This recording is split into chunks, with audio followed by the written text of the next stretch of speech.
Assalamualaikum warahmatullahi wabarakatuh. Salam sejahtera untuk kita sekalian.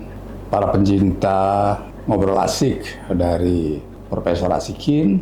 Malam hari ini kembali saya melanjutkan analisis kita terhadap 3 pasangan yang sudah resmi memperoleh dukungan partai politik. 3 pasangan tersebut adalah Dr. lalu Muhammad Iqbal, berpasangan sama Ibu Haja Indah Damayanti atau disebut Dinda.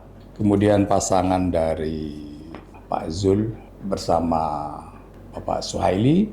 Yang ketiga adalah pasangan Rohmi dan Musafirin. Para peserta dan para pendengar serta pemirsa di konten saya bahwa kita coba lihat peta perolehan suara di pemilu legislatif dari partai pendukung bakal calon gubernur. Sebagaimana kita ketahui bahwa misalnya pertama kita analisis partai politik yang mendukung pasangan lalu Muhammad Iqbal dan Dinda itu adalah Golkar, Gerindra, P3, dan PAN. Dalam hitungan angka, 4 partai ini masing-masing memperoleh hasil pileg 2024 yang lalu adalah Golkar 479.010, Gerindra 407.000, P3 247.010, dan PAN sekitar 200.000. Sehingga akan terkumpul jumlah pemilih yang lalu 1.380.000-an suara dari angka-angka perolehan partai tersebut, ya. Yang tentunya partai tersebut nanti akan kita lihat berapa persentasenya dibandingkan partai pendukung dari bakal calon kedua yaitu Pak Zulkifli Mansah dan Suhaili. Calon Zul dan Suhaili didukung oleh PKS, ya, yang memperoleh 546 suara di pileg kemarin, Demokrat 264 suara, 64.565 suara, Nasdem sekitar 446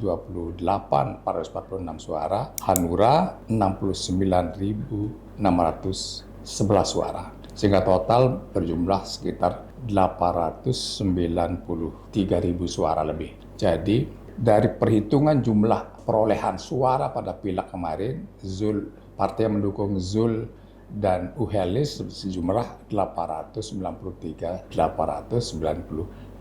suara lebih, sedangkan partai pendukung Iqbal dan Dinda itu jadi 1.300.000 lebih. Sementara pasangan Rohmi dengan Pirin yaitu PKB sejumlah 229.254 suara, PDIP 144.146 suara, lalu Perindo 213.000 suara, sehingga totalnya menjadi 586.599 suara. Totalnya jadi 586.000.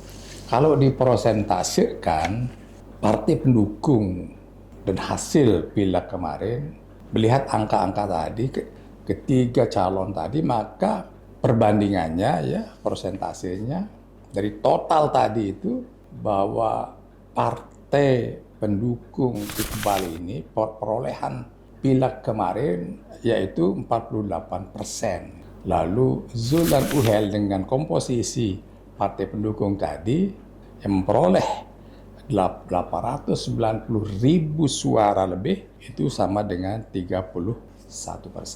Sementara pasangan calon Ibu Rohmi dan Musafirin itu sekitar 20%. Jadi 40%, ya, 30% dan 20%, sehingga menjadi 100%. Ini kalau melihat dari hasil pileg kemarin, perolehan suara partai. Memang yang terbesar itu adalah Golkar dengan 479.000 suara, Gerindra 407 suara, itu terbesar ya. PKS yang nomor 3, 330.000 suara.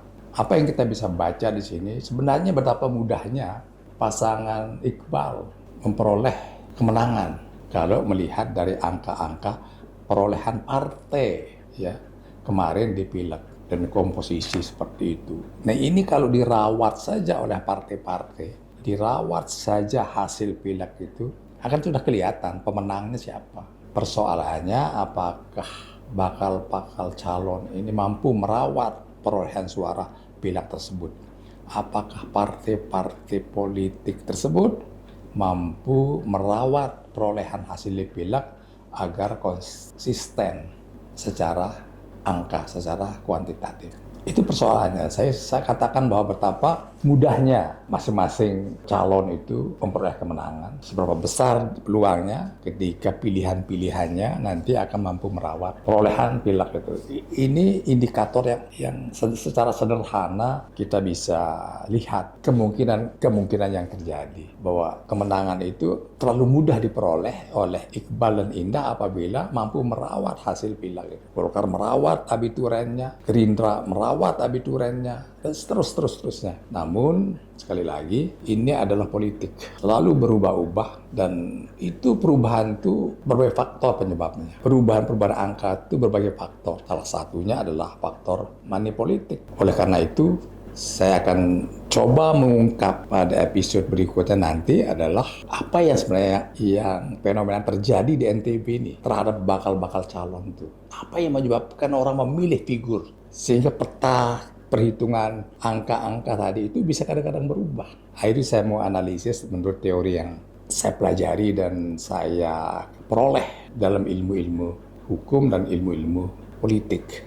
Terima kasih.